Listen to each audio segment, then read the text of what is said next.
Hello guys, for today's video, pero late na itong video na ito.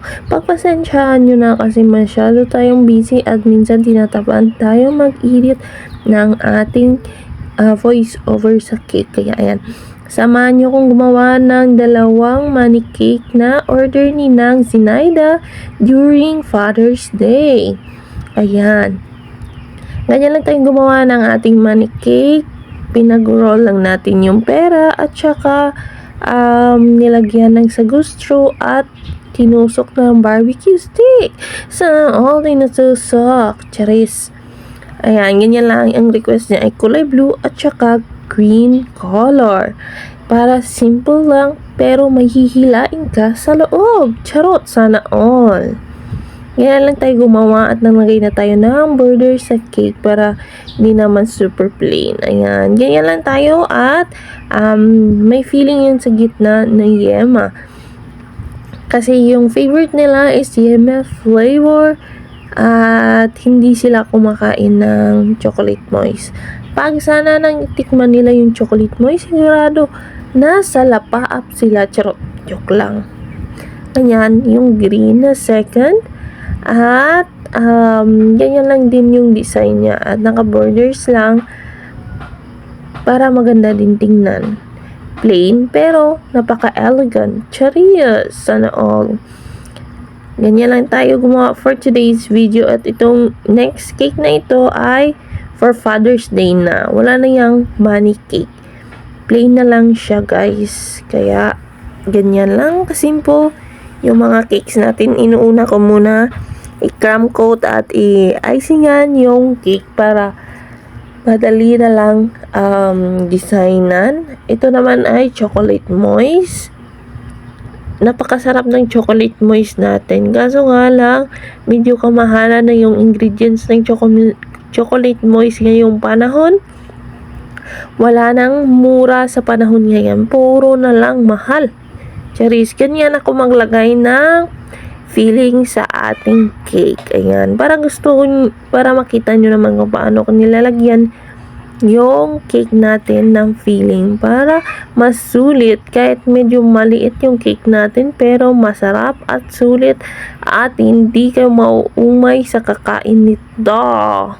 Siguradong isang ganito na size 6 inches ay kulang na kulang pa sa inyo. Pag-aagawan nyo pa, sana all. Charot. Pero sa totoo, legit talaga tayo, guys.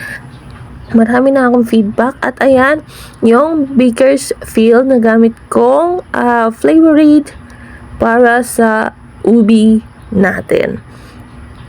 Siguradong masarap ang inyong ubi.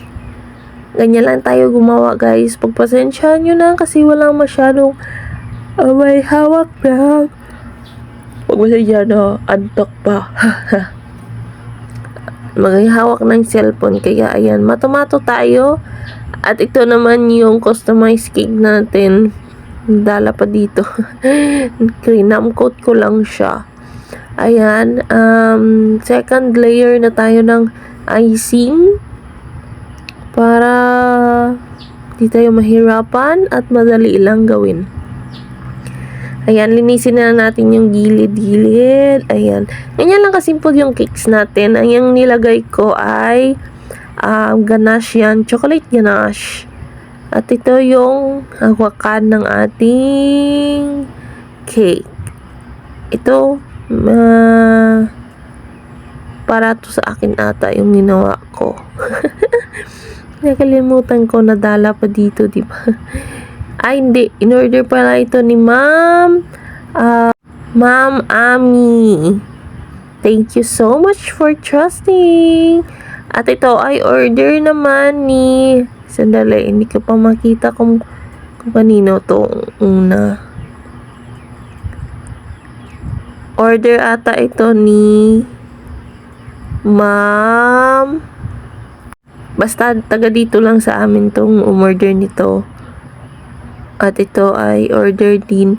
Order yun ni ng Mycel. At ito naman ay order ng taga dito sa amin sa Raya lang. Diyan lang siya. Ang size ng cake na ito ay 6 by 3 inches. Diba? Napaka-simple lang pero elegant tingnan. Napaka-super papa talaga ito, original. Ayan, itong regular cake ko naman ay may nag-order nito. Kaya yan, todo lettering na lang tayo dyan. At ito naman ay order ni Ma'am Kia Alianic. Thank you so much for trusting. At ito naman ay order ni Beautiful Frizzell. Thank you so much for always trusting. Dalawang cake itong order niyo sa akin. All chocolate moist flavor size 9 inches yung width niya. At saka nilagyan ko ng gold flakes. Pwede naman siya kainin pero kapag hindi mo na lunok, hindi yan pwede kainin. Charot! Pero non-toxic po yan, guys. At ito naman para sa amin dito sa bahay na pinag-aagawan pa. Di ba? Bitin pa tong ganitong size na 7 inches. Lead chip. Ito ay chocolate moist.